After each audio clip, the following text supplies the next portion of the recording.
dicipta olehnya untuk selalu cintai kamu. Beri aku kesempatan untuk bahagiakan dirimu.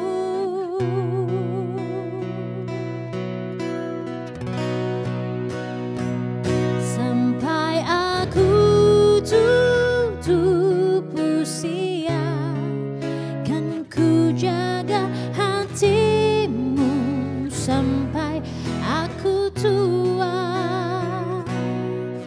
Walau keriput di pipimu terlihat, takkan goyahkan cintaku yang begitu kuat.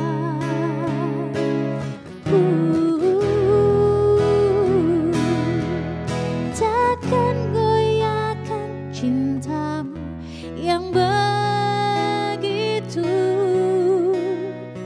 kuat.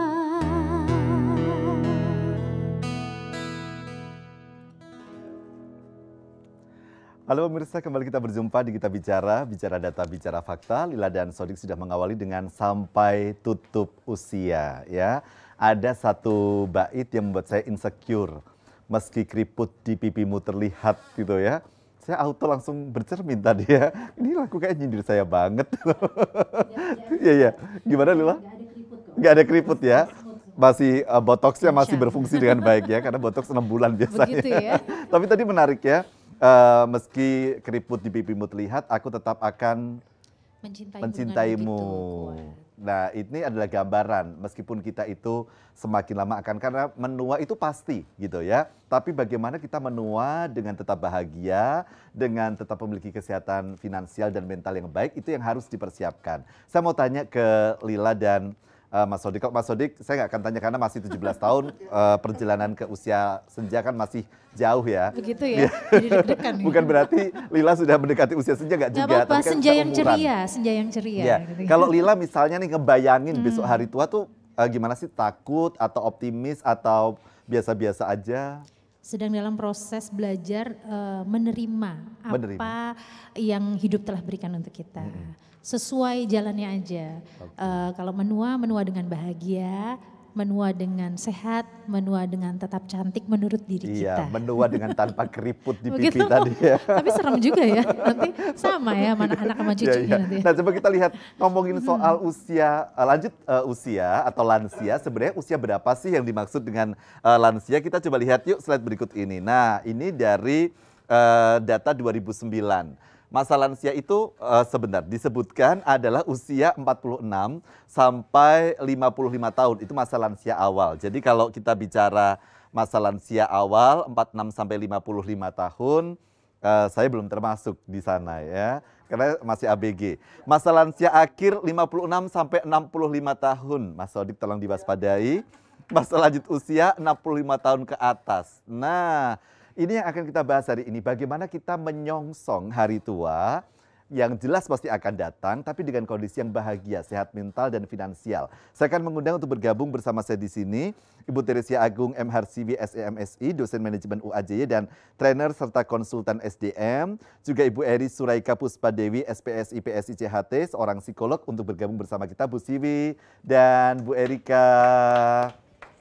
Apa kabar? Waduh, kalau kabar baik ya. Kalau dari cara berjalan dan jabat tangannya, beliau berdua belum termasuk lansia awal.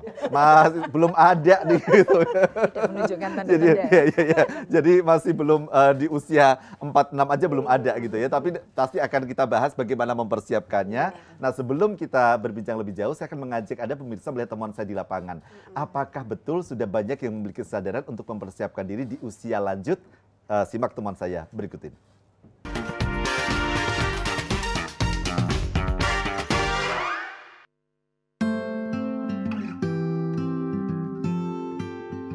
Perlu sekali menabung dari muda, dari awal-awal itu sudah harus mempersiapkan diri dengan tabungan, dengan apa saja yang bisa menghasilkan itu. Orang tua itu selain dia sudah memberikan yang terbaik kepada anak-anaknya, dan juga hal itu harus berdampak ke diri dia sendiri.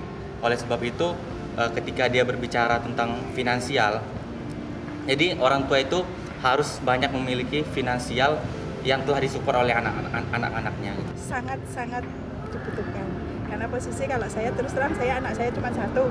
Posisi kalau anak satu, anaknya pergi-pergi, saya harus siap mental ditinggal anak satu. Posisi harus mempersiapkan kesehatan juga, harus mempersiapkan finansial untuk hari tuanya, itu harus jelas. Terus untuk kedepannya kita harus selalu mandiri karena kita posisinya harus mempersiapkan diri kita sendiri untuk mandiri di hari tua.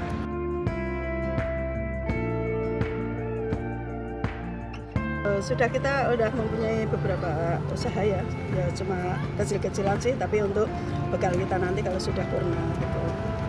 Ada warung, ada yang koordinir di rumah. Orang tua itu harus mempersiapkan aset itu dengan baik. Aset yang terpenting itu apa? Itu pendidikan. Dari awal saya sudah menabung untuk anak dan masa depan, masa tua saya, itu yang pertama. Yang kedua, ada beberapa aset yang kemungkinan untuk misalnya kita kurang, kita masih bisa untuk di kemudian hari.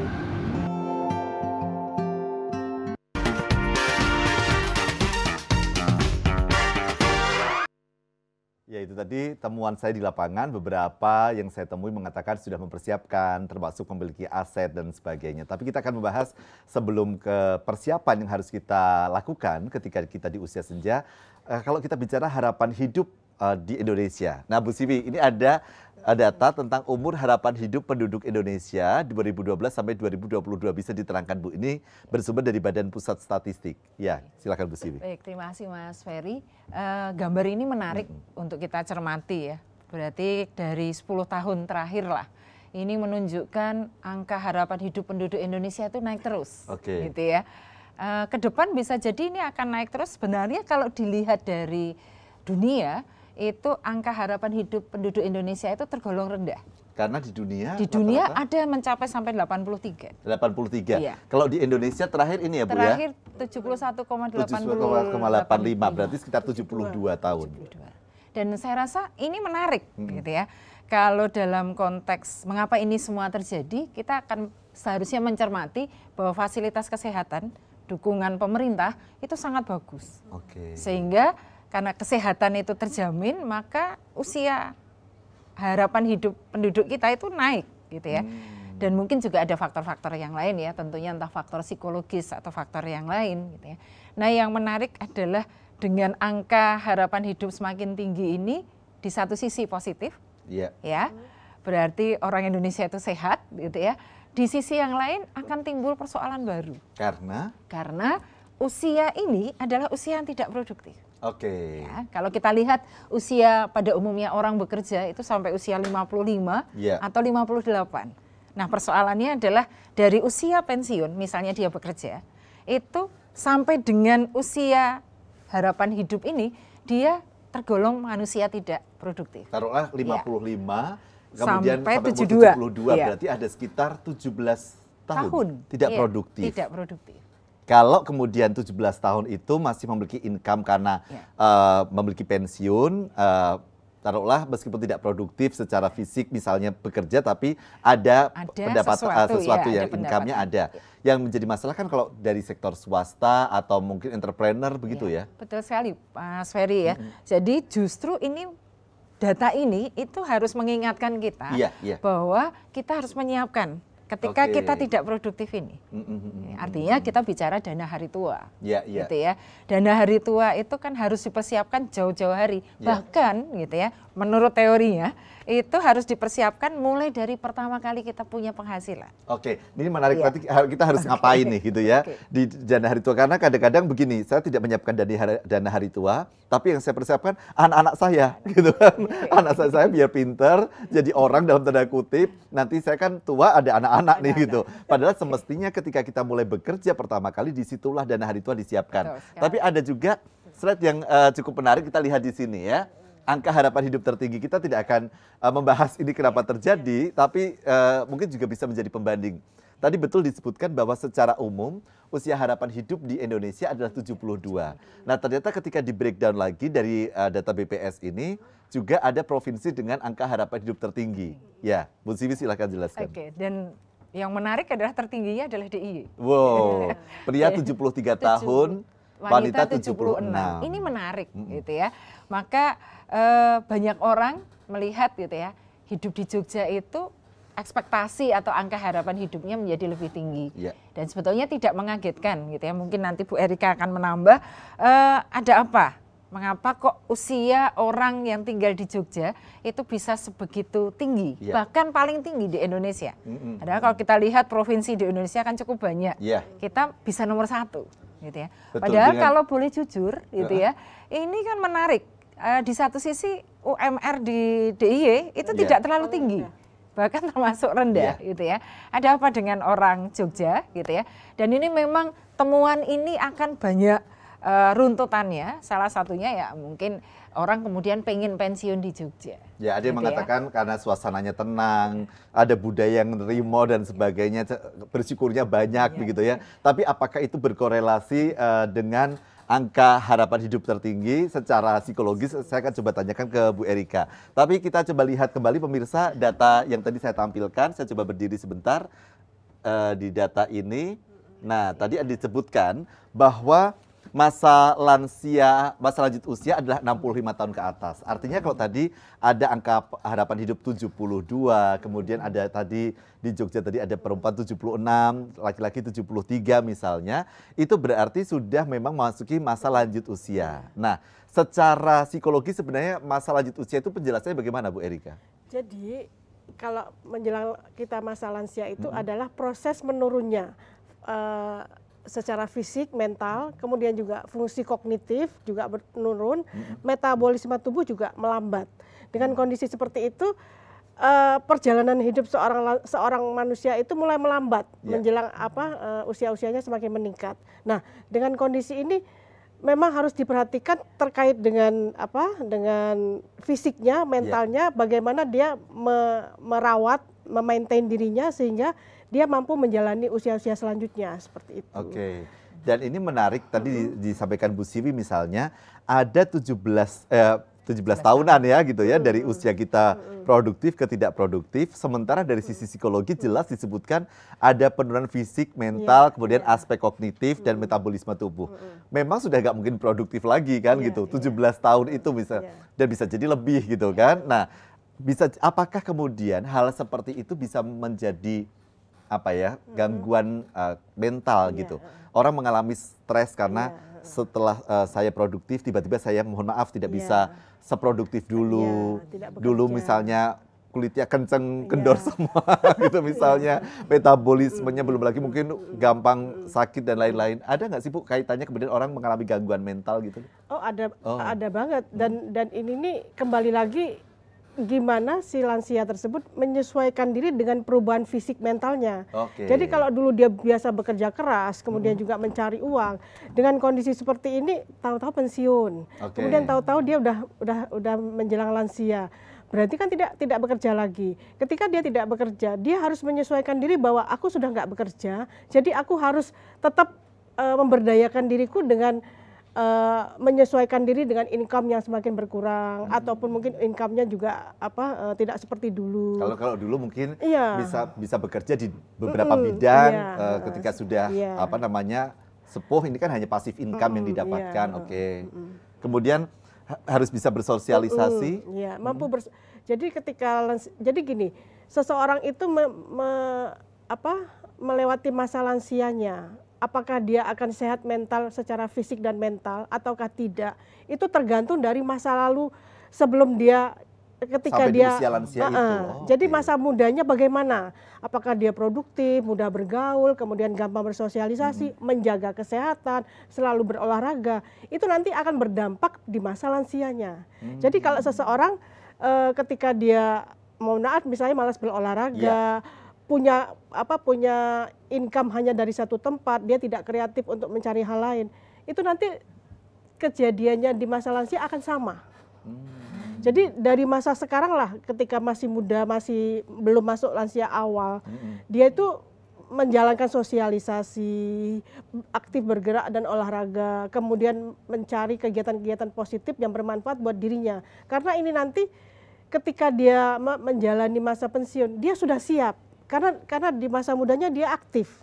Tapi kalau misalnya dia tidak di masa mudanya dia tidak aktif, kemudian juga dia bersosialisasi jarang, kemudian hidupnya nggak bahagia, penuh stres, bisa jadi ini nanti seiring bertambahnya usia akan semakin menguat. Tapi ada tidak sih Bu orang itu mengalami post power syndrome gitu ya? Karena begini, saya kemarin ketika produktif, saya aktif, kemudian berarti hidupnya bermakna, tiba-tiba kemudian ini kok saya jadi kayak nggak ngapa-ngapain, bangun tidur saya nggak ngerti mesti gimana gitu. Itu ada nggak? Ada. Nah, kembali lagi bagaimana dia menyikapi kehidupannya. Kalau kehidupannya misalnya ketika bekerja penuh persaingan, penuh stres, under pressure, kemudian dikejar deadline terus dan dia tidak bisa memaintain emosinya, bisa dipastikan nanti dia post power syndrome atau mengalami kecemasan atau juga gangguan mood. Karena yang biasa dia hadapi di masa mudanya dengan bekerja keras, dengan ada kondisi-kondisi deadline, dia akan mengikuti menjalani ini, dia anggap akan sama nanti di masa lansianya. Ternyata berbeda. Nah, nanti saya akan tanyakan ke Bu Siwi. Bu Erika sudah menjelaskan bahwa ini semestinya dipersiapkan jauh sebelum kita pralansia. Bu Siwi sudah mengatakan bahwa saat kita bekerja pun seharusnya sudah memikirkan dana hari tua. Satu, ini kan pertanyaan menarik ya Bu ya. Gimana mau memikirkan dana hari tua kalau kita untuk hari-hari aja ngepres banget kan gitu. Buru-buru mikirin hari tua gitu. Yang di depan mata besok aja masih bingung gitu kan. Nah, temukan jawabannya sesaat lagi hanya di Kita bicara data, bicara fakta. Bicara data, bicara fakta, hanya di Kita bicara, Kita bicara.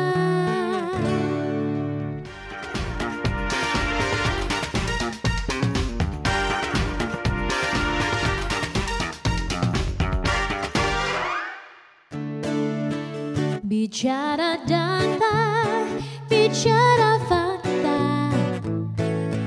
hanya di Kita bicara, Kita bicara. Terima kasih Anda masih di Kita bicara data, bicara fakta. Nah, kalau tadi secara psikologi kita sudah melihat mental apa yang harus dipersiapkan. Metabolisme tubuh mulai berkurang, kemudian mulai merasa tidak berarti, kognitif, kemudian mulai perubahan banyak hal. Kalau secara finansial Bu Siwi silahkan, apa yang harus diwaspadai? Ya, yang harus diwaspadai sebenarnya pertama adalah kita tidak mempersiapkan dana hari tua. Nah, tadi saya sudah singgung bahwa dana hari tua itu kan seharusnya sudah kita sisihkan berapapun lah jumlahnya, gitu ya. Kalau menurut rumus ada, yaitu kira-kira 20% dari penghasilan. Dari kita. Penghasilan, gitu ya. Jadi kadang-kadang belanja kita itu kita sulit untuk membedakan antara kebutuhan dengan keinginan, sehingga kontrol ini kan kemudian lepas, gitu ya. Kita merasa tidak cukup, gitu ya. Padahal sebenarnya kalau kita niat, kita bisa menyisihkan, ya taruhlah tidak harus 20%, tapi ada, gitu ya. Jadi mulai kita menyiapkan. Yes, maaf saya potong dulu. Tapi penghasilan ideal itu berapa sih Bu sebenarnya gitu kalau secara umum? Kita kan misalnya satu orang taruhlah kita di angka 2 juta gitu, misalnya pakai UMR 2,5 juta gitu. Cukup nggak sih Bu kalau di Jogja? Atau kalau untuk di Jogja cukup ya? Cukup ya. Saya rasa ketika ditentukan besaran UMR itu kan pasti ada dasarnya. Iya. Artinya kalau kemudian 20% hari tua, sekian persen investasi, itu bisa sebenarnya. Bisa. Berarti kalau 20% dari 2,5 juta taruhlah kita 200.000 ya, 200.000 kita sisihkan. Oke. 200 itu dalam arti untuk hari tua, untuk dana darurat gitu ya. Jadi selalu secara rutin menyesuaikan dengan penghasilan kita. Keinginannya yang kemudian ditahan harus karena ditahan. Itu menjadi kebutuhan basic. Betul sekali. Jadi harus berpikir jauh ke depan ya. Ini yang pertama. Lalu yang kedua yang juga rawan itu adalah pola pikir masyarakat harus diubah. Selama ini kita fokus pada pendidikan anak, membesarkan anak, seolah-olah menganggap anak ini adalah investasi. Nah, kalau kita sudah menganggap anak sebagai investasi, maka mindset kita adalah return. Ya, kita berharap mendapatkan imbal hasil dari investasi kita. Nah, ini adalah pola pikir yang keliru. Gitu ya. Justru yang terjadi adalah bagaimana kita membesarkan anak, tapi sekaligus kita masih menyiapkan dana hari tua. Ya, supaya apa? Kita tidak menciptakan sandwich generation, gitu ya. Kalau sekarang kita sebagai orang tua diposisikan sebagai sandwich generation, nanti anak kita akan mengalami hal yang sama, gitu ya. Artinya sandwich generation harus kita putus, gitu ya.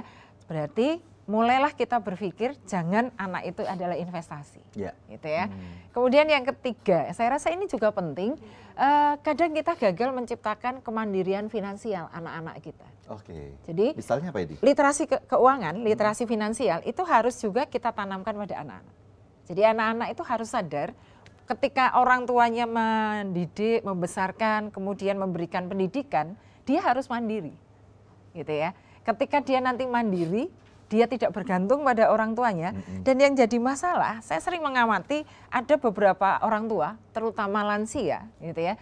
Ini yang seharusnya sudah menikmati hari tuanya, ternyata masih kerja keras. Masih kerja keras untuk mencukupi keluarganya, plus masih mencukupi keluarga anaknya. Jadi istilahnya kalau di Jogja ya, orang Jawa gitu ya, kalau mau memberi jangan memberi anak, tetapi berilah pada cucu kita. Kan beda konteksnya, gitu ya. Kalau kita memberi pada anak, anak kemudian menjadi tidak mandiri, gitu ya. Ini yang akan tergantung terus pada orang tua. Dan ini sebetulnya mungkin nanti Bu Erika bisa menambahkan soal pola asuh, gitu ya. Jadi literasi keuangan, literasi finansial itu ya harus kita tanamkan pada anak-anak, gitu ya. Jadi kita juga belajar sesuatu, anak-anak juga belajar sesuatu. Kemudian yang terakhir, saya rasa ini juga penting. Ketika gaya hidup kita tidak sesuai dengan kemampuan, ya. Dunia kita sekarang adalah dunia hingar-bingar, dunia media sosial, gitu ya. Kalau kita tidak bisa mengontrol, maka selalu kita akan melihat rumput tetangga lebih hijau daripada rumput kita, rumah kita sendiri, gitu ya. Saya rasa ini penting, gitu ya. Jadi gaya hidup kita harus sesuai dengan kemampuan kita. Jadi dana yang kita miliki itu harus sebagian kita sisihkan. Kita tidak tergoda dengan keinginan-keinginan yang datangnya impulsif, apalagi berkompetisi dengan tetangga gitu ya. Kadang-kadang kan tetangga beli apa terus jadi pingin juga gitu. Jangan sampai terjadi. Tapi dari pengalaman Bu Siwi, karena Bu Siwi kan aktif memberikan pelatihan juga untuk Bapak Ibu yang akan purna karya ya, akan pensiun, Bu Erika juga. Apakah rata-rata sudah siap dengan hal yang disampaikan Bu Siwi ini? Iya. Atau ini sesuatu yang kita belum terliterasi gitu ya? Baik, ini sebagai gambaran. Ketika saya memberikan training, terutama itu yang in-house training atau public training yang diselenggarakan oleh perusahaan, rata-rata perusahaan itu punya program MPP, masa persiapan atau pra-pensiun. Perusahaan itu akan memberikan bekal kepada calon-calon pensiunan ya sampai usia 5 tahun ya, 5 tahun sebelum menjelang pensiun. Dan yang menarik untuk perusahaan-perusahaan besar, mereka memberikan pesangon. Pesangon pun tidak diberikan seketika, gitu ya. Kadang diberikan 3 kali, gitu ya, pada usia 50, kemudian 53, dan pada saat pensiun. Nah ini menarik ya. Dalam setiap MPP itu yang saya kebetulan aktif di sana, ada berbagai sudut pandang yang diberikan kepada peserta, gitu ya. Yang pertama kesehatan, kemudian dari psikologi, kesehatan mental, kesehatan fisik, kemudian juga ekonomi, ya. Karena apa? Ketika mereka pensiun atau menjelang pensiun itu harus mempersiapkan keuangan pada masa ketika mereka tidak produktif. Yang kedua juga pola belanja mereka itu ketika pensiun harus berubah, akan berbeda, gitu ya. Nah, saya memberikan bahan diskusi juga dengan mereka bagaimana supaya bisa pensiun bahagia. Bahagia itu pasti ya kita cari. Tapi artinya kan kalau ini disampaikan ketika orang sudah akan pensiun, taruhlah 5 tahun sebelum pensiun, akan muncul kesadaran, ini harusnya disampaikan sejak saya masuk awal. Gitu kan ya. Betul sekali. Begitu ya. Oke, Bu Erika, ini ada beberapa hal yang mungkin terkait dengan bagaimana pola asuh ya tadi, pola pikir anak adalah investasi, kemudian gagal menciptakan kemandirian finansial anak. Kita itu kadang-kadang kalau dalam pengasuhan itu kan rasa kasih sayang, rasa aduh kasihan itu mendominasi sehingga kemudian tadi muncul melanggengkan sandwich generation misalnya. Kalau temuan Bu Erika seperti apa? Kalau saya perhatikan sekarang ini ya, generasi, kalau dulu di zaman kita, jadi kayak ada kewajiban kita itu memberikan uang ke orang tua. Tapi di anak sekarang, mereka itu berhitung. Berhitung dalam artian, ya oke lah, orang tuaku sudah mengkursuskan, sudah menyekolahkan, sudah memberikan materi untuk aku sampai selesai sekolah. Tapi ketika aku punya uang dan aku punya keluarga, mereka akan berhitung. Dan akan ada kondisi realistis karena kehidupan zaman sekarang, anak-anak sekarang tahu sendiri dong, dia kebutuhan untuk mungkin senang-senang, healing yang rutin setiap tahun tuh mesti ada. Kalau kita dulu kan enggak. Jadi dengan kondisi kayak gini, dia berhitung harus berapa juta atau berapa ratus rupiah diberikan sama orang tuanya. Dan itu biasanya jelas. Nah, orang tua yang dia benar-benar tidak ada pendapatan, wah anakku kok kayak gini, kok kurang ajar ya, aku kok, padahal dia sudah, betul kata Bu Siwi tadi, pola pikir kita menginvestasikan anak, sehingga dalam kondisi kayak gini, orang tua gesekan timbul, ketika gesekan timbul dan menganggap bahwa anakku ini nggak sayang sama aku lagi nih, masa aku nggak minta uang tapi dikasih segini, sementara kebutuhan kita nih sebagai orang tua sudah lansia banyak dong, harus berobat, harus ini. Udah nggak bisa kerja lagi gitu. Orang tua nggak berpikir bahwa anak sekarang dengan pasangan muda sekarang ini kebutuhannya banyak, kemudian juga anak-anaknya juga butuh sekolah yang bagus, kemudian juga kesehatan juga bagus. Sementara orang tua tuh kayak, wah anakku kok lebih banyak ke. Jadi kalau ada anak-anak yang nonton langsung tuh kan Bu, Bu Erika tuh bilang gitu. Nah saya gini Bu Erika, merubah mindset orang tua mudah nggak sih Bu? Karena kan orang tua sudah punya value yang diyakini berpuluh-puluh tahun kan, tiba-tiba nih misalnya kita menyodorkan sebuah nilai baru bahwa anak jangan dianggap investasi. Bagaimana tantangan psikolog untuk merubah pemikiran-pemikiran itu? Kondisi seperti itu biasanya terjadi di klien-klien saya ya, dengan kondisi kayak gitu yang anak. Jadi misalnya ada datang ke saya itu orang tua dengan kondisi dia tuh sedih, kemudian depresi, gangguan kecemasan karena anak saya tuh nggak sayang saya lagi Bu. Iya, anak saya sudah nggak sayang sama saya lagi Bu. Sudah jarang datang ke saya. Kemudian nggak ngasih uang lagi. Loh, kenapa seperti itu? Wah saya dulu saya sekolahan, saya kursus kan kok begini.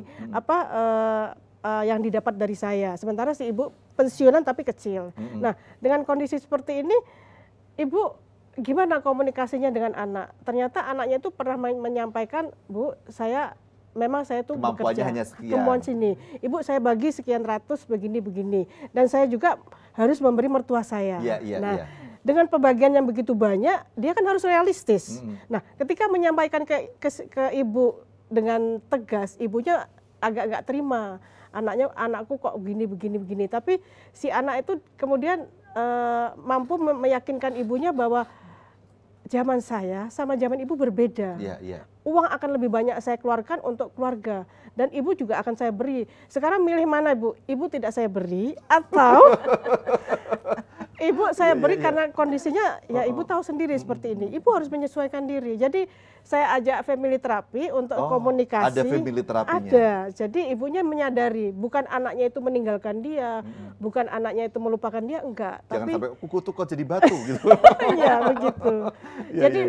Jadi kembali lagi solusinya apa? Komunikasi Mas. Komunikasi antara anak dan ibu dan anak. Oke. Nah Bu Siwi ini menarik ya. Artinya sebenarnya kan begini. Satu, ada kesadaran tentang kesiapan dana hari tua yang masyarakat kita mungkin belum paham 100%. Yang kedua adalah merubah gaya hidup juga. Ketika penghasilannya berkurang, maka ada lifestyle yang kemudian memang harus berubah. Dalam teman Ibu, seberapa fleksibel sih orang itu sebenarnya merubah gaya hidupnya ketika dari usia produktif ke tidak produktif begitu? Sebenarnya tidak terlalu masalah ya. Oh, tidak terlalu masalah ya? Betul tadi Bu Erika mengatakan ya, ketika kita jadi orang yang aktif, kita punya kehidupan sosial gitu ya. Tidak hanya berkutat di kantor gitu ya. Itu saya rasa kemudian smooth saja gitu ya. Dan saya sendiri merasakan problema ini tadi, pola pikir anak adalah investasi, itu tidak terjadi pada saya. Saya gitu juga ya. tidak terjadi pada tidak saya. terjadi pada saya. Jadi untuk orang tua saya gitu ya, kebetulan orang tua saya dua-duanya pensiunan PNS gitu ya. Pensiunan PNS itu kan diopeni negara gitu ya. Dan mereka saya rasa cukup sejahtera gitu ya. Dan memang saya tahu mereka punya tabungan, punya dana hari tua gitu ya. Dan ibaratnya parent foundation lah. Sewaktu-waktu anak yang membutuhkan, orang tua saya itu siap. Gitu ya. Dan saya pernah mengalami gitu ya, ketika saya harus meminjam pada orang tua, saya paham bahwa itu adalah dana hari tua mereka. Nah ini dalam kondisi orang tua Bu Siwi adalah PNS yang ada pensiunan. Tapi sekarang kondisinya kan Bu Siwi, saya nggak tahu kalau Bu Siwi ada pensiunan nggak nanti kira-kira? Pesangon ya? Kecil. Oke, ada tapi kecil. Bu Erika? Nggak ada. Nah, bagaimana Bu Siwi dan Bu Erika menyiapkan gitu? Karena kan kondisinya akan berbeda. Tetap bersama kami di Kita Bicara, bicara data, bicara fakta. Bicara data, bicara fakta, hanya di Kita Bicara, Kita Bicara.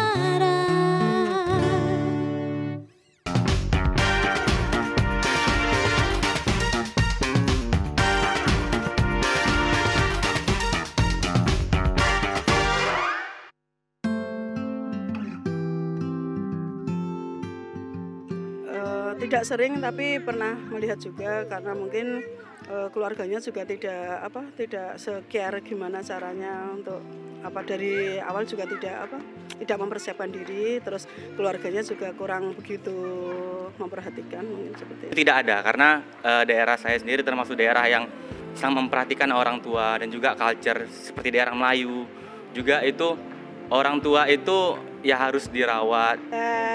Belum pernah selama ini, tapi untuk posisi lansia yang punya anak-anak yang memperhatikan, secara pribadi saya punya pengalaman sendiri.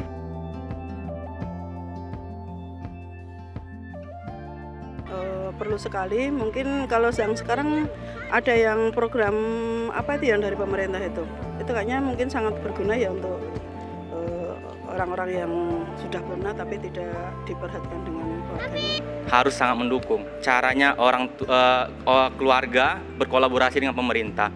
Nanti dilihat di survei gitu, daerah mana yang sekiranya lansia itu ditelantarkan gitu segala macam.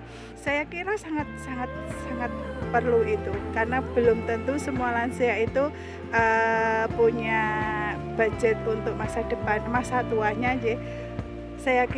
Saya sangat mendukung kalau pemerintah memberi sumbangan untuk lansia yang membutuhkan.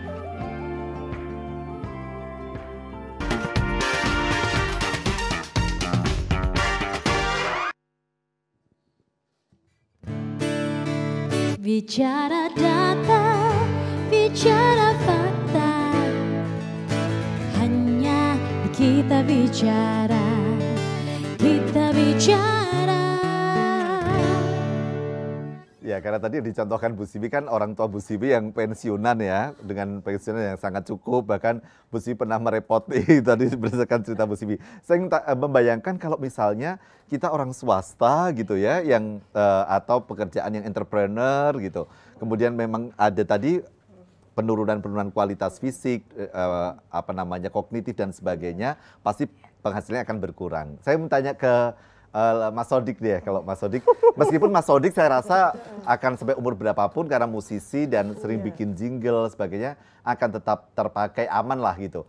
Tapi pernah nggak sih kepikir dan khawatir gitu hari tuanya akan gimana gitu Mas?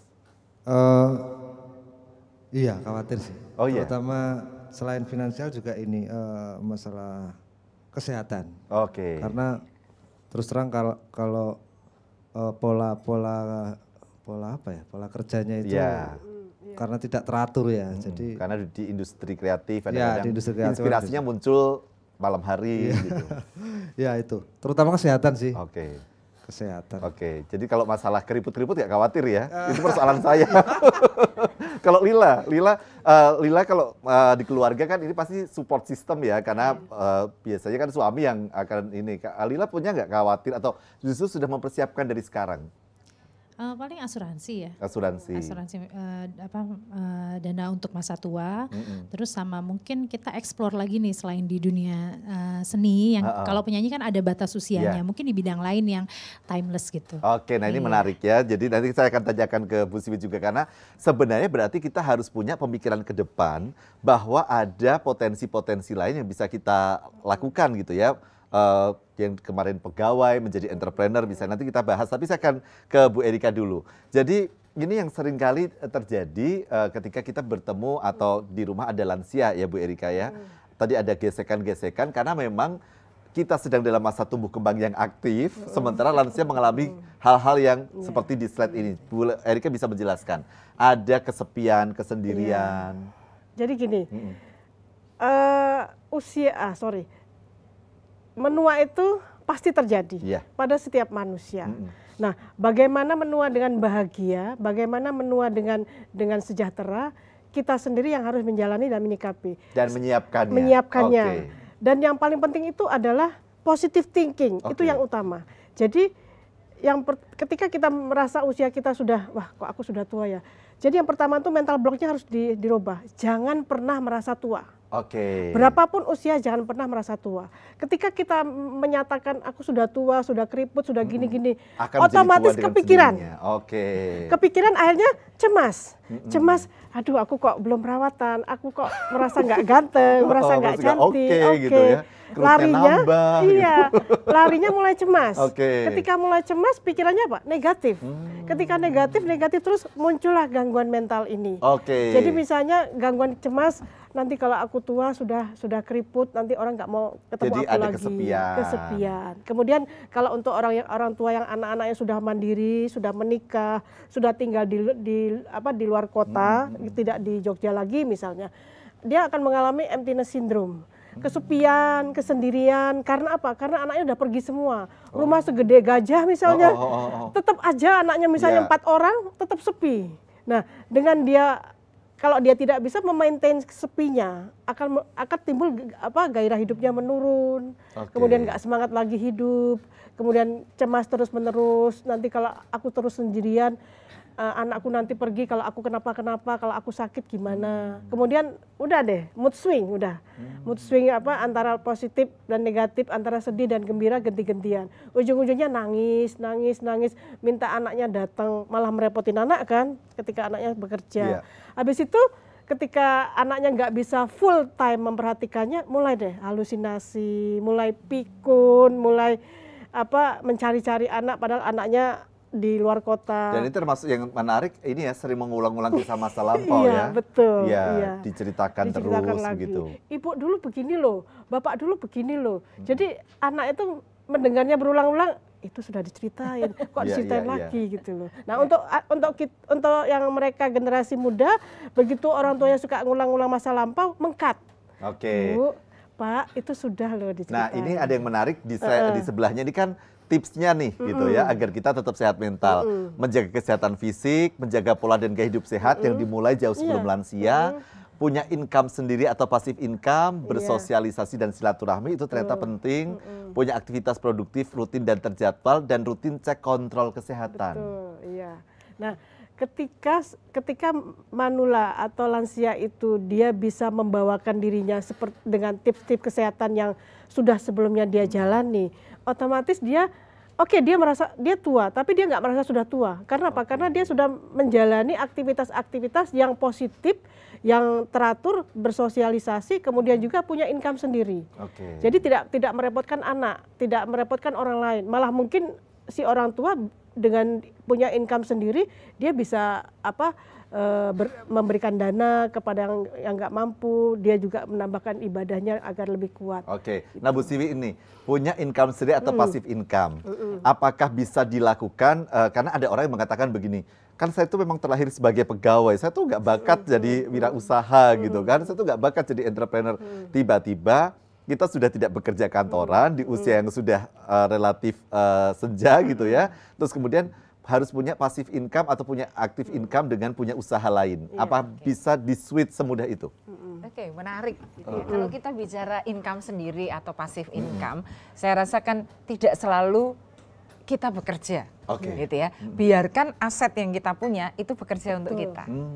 Jadi ada memang orang yang punya bakat jadi wirausaha, nggak masalah orang terjun di dunia wirausaha. Sebaiknya kalau dia pegawai itu dia memulai wirausaha sebelum dia pensiun, gitu ya. Jadi jangan memulai pada saat pensiun. Ya kalau gagal nanti akan menjadi masalah baru, gitu ya. Jadi sejak awal silahkan kalau memang tertarik di bidang itu. Tetapi kalau tidak, karena seperti saya itu tidak punya bakat sebagai entrepreneur gitu ya. Artinya tidak salah juga ya Bu? Tidak salah juga ya. Terus terang saya pribadi itu tidak tega mengambil keuntungan dari sesuatu yang saya lakukan gitu ya. Maka kemudian apa yang kemudian saya lakukan, bahwa ketika saya punya aset, punya dana, ya saya harus pandai-pandai melakukan investasi.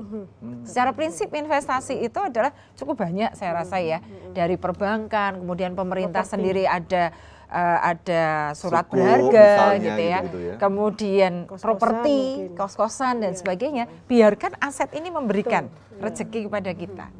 Jadi kita ya jadi komandan saja lah gitu ya. Artinya begini, seketika kita di usia produktif, lakukan produktivitas seperti biasa. Kalau bisa semaksimal mungkin, tapi ada work life balance-nya. Tapi memikirkan passive income untuk hari tua menjadi penting. Agar aset itu yang bergerak untuk kita. Nah, Bu Siwi melihat kadang-kadang kita masih lalai melakukan hal seperti itu. Jadi ketika punya uang ya dihamburkan untuk kesenangan kita sesaat itu. Ya, ada kecenderungan seperti itu gitu ya. Tapi balik lagi kepada masing-masing orang ya. Sebetulnya kan tadi seperti saya sampaikan, ada alokasi pengeluaran kita ya. Berapa persen sih sebetulnya harus kita sisihkan, berapa persen kita investasikan. Main aja di 20%. 20% itu minimal. Kalau kita bisa lebih, ya puji Tuhan ya, bisa lebih besar gitu ya. Artinya kita harus melompat. Gitu. Kita tidak bisa hanya berpikir untuk ketika kita masih aktif, ketika kita masih produktif, tapi harapannya setelah itu kita masih bisa menghasilkan sesuatu. Batasan yang wajar orang itu bagaimana sih Bu? Karena begini, ada orang yang barangkali, ini nggak usah bicara, bisa bicara saya aja lah gitu ya, kekhawatiran besok saya hari tua gimana ya gitu. Jadi kalau punya misalnya kita punya penghasilan, itu bukan pelit ke orang enggak gitu, tapi kayak saya harus secure, merasa aman, saya harus dicantolkan dalam bentuk ini, harus punya simpanan sekian, harus sekian, karena kekhawatiran tentang besok kalau saya udah gak produktif gimana. Nah, ketakutan seperti itu sebenarnya positif atau negatif justru kalau dari sisi finansial? Kalau saya melihat ketakutan itu wajar. Wajar ya, boleh justru ya? Justru ketika kita punya ketakutan itu kita waspada. Gitu ya. Seperti ya kita sedia payung lah sebelum hujan gitu ya. Kalau sudah tahu bahwa ketika usia kita tidak produktif, apalagi tadi ada lansia awal ya, saya sudah masuk lansia awal nih kita ya, gitu ya. Kemudian lansia, betul-betul lansia di usia 65 gitu ya. Memang secara tubuh kita memang stamina kita akan menurun gitu. Tapi sebenarnya menarik kita tetap produktif. Gitu ya. Tetap produktif itu kan tidak selalu urusan di kantor, betul. Bahwa sesuatu yang kita lakukan itu menghasilkan sesuatu, merasa kita berharga, sembari ya ada rezeki lah gitu ya. Baik. Saya rasa itu penting gitu ya. Nah tadi ini menarik, saya ingin sambung juga ke Bu Erika. Bagaimana manfaatnya orang tetap produktif di usia tua begitu ya, lansia. Produktif bukan dalam konteks ekonomi, misalnya mungkin ikut komunitas begitu ya, mungkin kalau muslim ikut pengajian atau mungkin ikut komunitas olahraga atau apapun itu ada kaitannya tidak dengan kemudian tadi misalnya harapan hidup gitu ya. Kalau dia seperti yang dikatakan sama Mas Ferry tadi, dengan kondisi kayak gitu harapan hidupnya lebih panjang. Dan tadi Bu Siwi mengatakan kalau ada kekhawatiran itu wajar. Tapi kalau di psikologi enggak. Ketika kondisi kekhawatiran kita menguat, itu jadi negatif. Jadi pikiran. Ketika jadi pikiran akhirnya memikirkan, aku nanti bisa enggak hidup sampai panjang usianya, nanti bisa enggak misalnya naik haji, misalnya.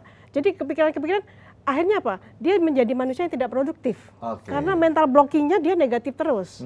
Nah, dengan negatif gimana dia mau berpikir, gimana dia mau berperilaku, di mana dia mau berkembang, atau di mana dia mau memikirkan income apa sih yang bisa saya dapatkan dengan kondisi kayak gitu. Jadi tetap positif menghadapi masa lansia, menghadapi masa senja dengan sudah memainten apa yang sudah dilakukan ini dengan kondisi mentalnya harus positif, kemudian juga dipersiapkan sejak awal. Jadi harus tahu. Jadi bukan dipenuhi dengan kekhawatiran, tapi bagaimana kemudian ada action persiapannya, preparationnya jauh lebih penting gitu ya. Baik, tetap bersama kami di Kita Bicara Data, Bicara Fakta. Bicara data, bicara fakta, hanya di Kita Bicara.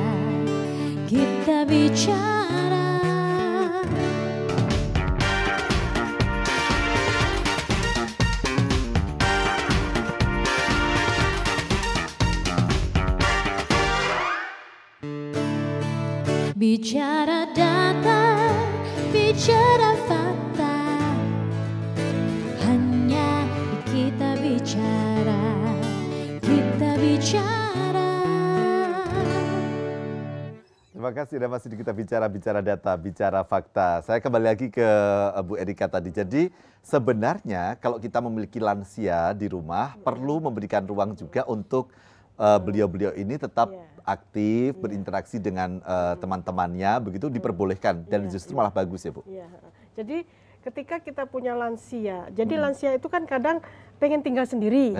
Ada juga yang ya pokoknya dia karena dia punya rumah sendiri, istana sendiri, sehingga dia ikut anaknya misalnya cuma seminggu 2 minggu nggak mau, karena mungkin nggak nyaman, dan dia kalau di tempat anaknya kan dia bukan jadi ratu, bukan jadi raja, tapi ngikut ke anaknya, sehingga ketika anaknya melakukan hal ini hal itu, ya dia diem aja dong, nggak mau menyampaikan keinginannya apa. Dengan kondisi kayak gitu, ada kondisi dia menjadi diem, kemudian ada kecemasan bahwa wah aku nggak nyaman di tempat anakku, akhirnya balik lagi ke rumahnya. Nah dengan lansia seperti ini, walaupun misalnya tinggal terpisah, tetap si anaknya atau caregivernya itu tetap aktif mendengarkan, kemudian juga ngajak ngobrol dan bercerita, kemudian jangan membiarkan sendirian, karena kesendiri nanti ujung-ujungnya dia kesepian. Ketika kesepian, membangun pikiran-pikiran yang tadi halusinasi, halusinasi dan macam-macam. Yang akhirnya apa? Yang repot anak-anaknya kan. Jadi generasi sekarang yang punya lansia itu hendaknya punya kesadaran bahwa dia punya lansia, agar orang tuanya tidak merepotkan dia. Mereka harus care kepada orang tuanya dengan upaya-upaya misalnya mendengarkan atau ketemu seminggu sekali, atau mungkin mengajak healing, mengajak jalan-jalan bersama, kemudian juga menelpon kalau jarak jauh, kemudian juga menyuruh melakukan silaturahmi dengan teman-temannya, atau mungkin semacam pengajian dan sebagainya. Dia membaca, menulis, ini juga penting. Itu juga penting, ya? Karena lansia itu kan penurunan kognitifnya cepat sekali.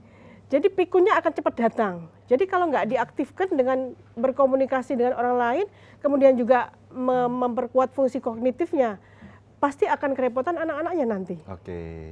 Jadi caregivernya atau support sistemnya juga harus kuat. Ada catur, congklak, teka-teki silang, ular tangga, dakon, ini bisa membantu ya? Bisa membantu.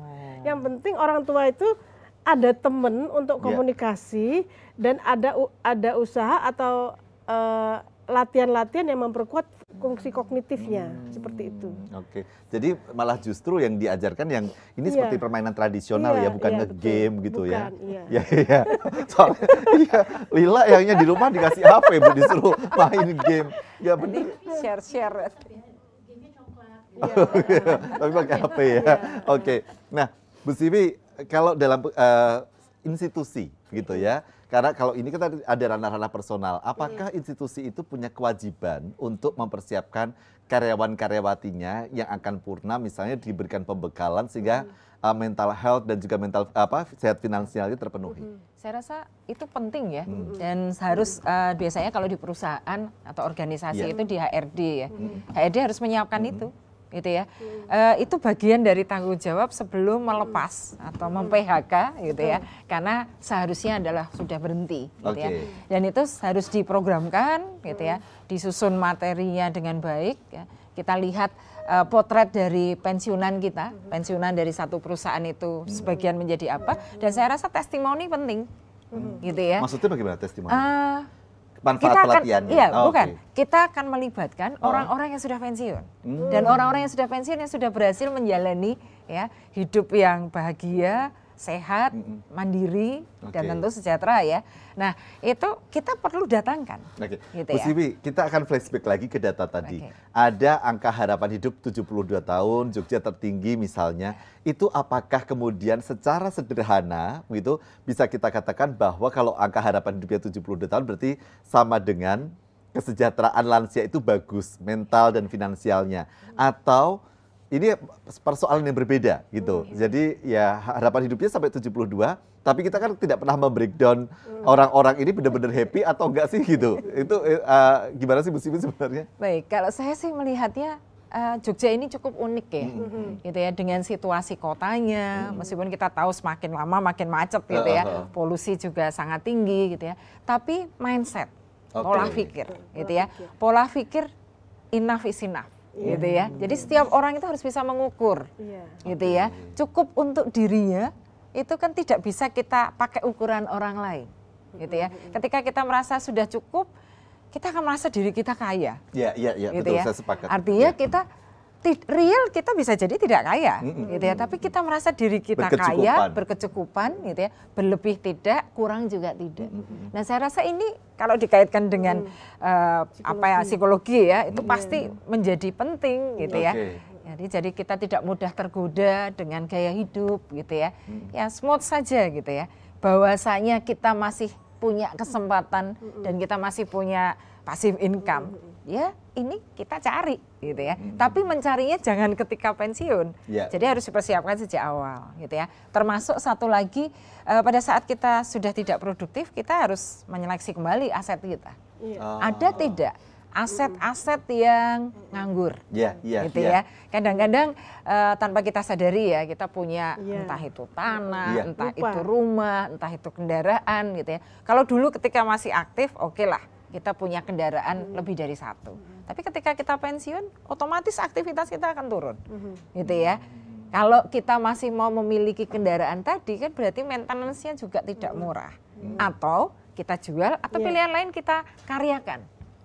Ya, kita sewakan lah istilahnya. Nah, itu adalah satu contoh saja, gitu ya. Dan artinya ketika orang yang lansia ini memang tidak memiliki pandangan-pandangan ke arah sana, anak juga punya kewajiban untuk ikut mengarahkan atau siapapun yang di dekat dengan circle tersebut. Ya, untuk memberikan. Oke. Bu Erika, ini kan kita bicara kesehatan mental lansia, tapi saya percaya juga bahwa ini tidak muncul dengan tiba-tiba. Artinya memang harus dipersiapkan sejak awal. Nah, jadi bagaimana nilai-nilai ini semestinya bisa dipahami sejak usia yang masih produktif. Nah, dengan kondisi seperti ini, dari masa kita bekerja produktif, kemudian kita mulai lansia, itu kita hendaknya menyadari bahwa kita itu akan mengalami pensiun. Kita itu akan menjalani lansia, sehingga dengan pola pikir kita, mindset kita ada yang namanya sekarang lagi tren slow living. Baik. Slow living. Nah, kita akan bahas lagi slow living di episode berikutnya. Tapi yang pasti kita punya pemahaman bukan dengan kekhawatiran, tapi dengan preparation yang baik dan mindset yang tetap positif, begitu ya. Baik, Bu Erika terima kasih, Bu Ziwi terima kasih. Kita harus mengakhiri kita bicara sampai di sini dan kembali menjumpai Anda minggu depan. Saya Fri Anggara, sampai jumpa.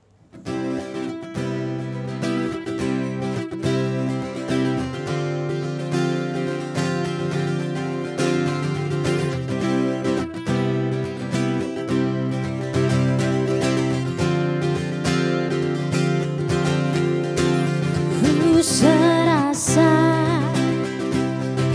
nikmat dan sejuknya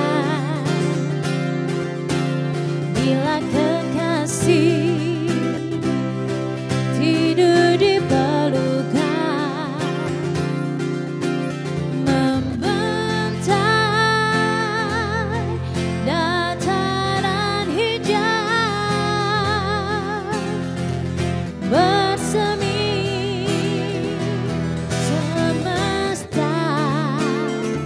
menyongsong sejoli bercumbu di mabuk asmara dalam kesunyian cinta yang membara, membentang dataran hijau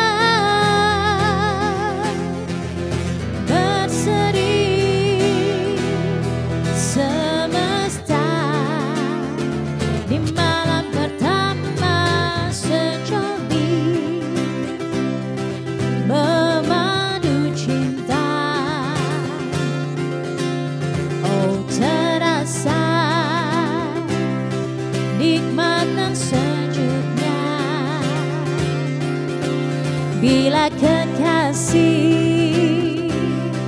tidur di pelukan.